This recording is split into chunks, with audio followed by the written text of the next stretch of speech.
इस्लामाबाद के ईवानों तक ये पैगाम पहुंचा दो, कायनात के रब की कसम है, हम ट्रांसजेंडर बिल के मानने वालों को जमीन में दबा के रहेंगे, इस्लाम का परचम लहरा के रहेंगे।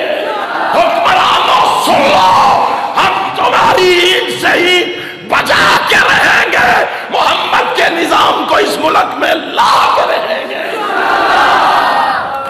क्या इश्क ने समझा है, क्या हुस्न ने जाना है कि हम खाक नशीनों की ठोकर में जमाना है।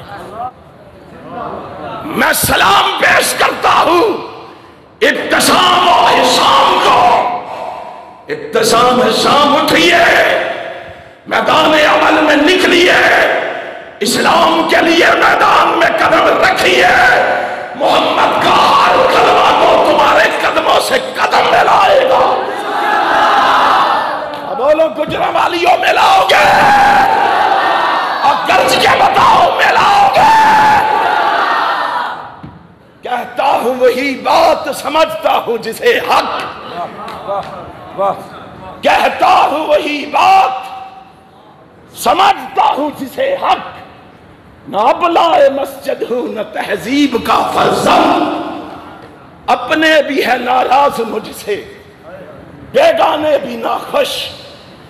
मैं ज़हरे हलाहिल को कभी कह न सका कंद। कोई भी हुक्मरान हो सुन ले, कायनात के रब की कसम है, जो खत्म नबूवत से टकराएगा हम उसके साथ किताब और सुन्नत के टैंक बन के टकराएंगे।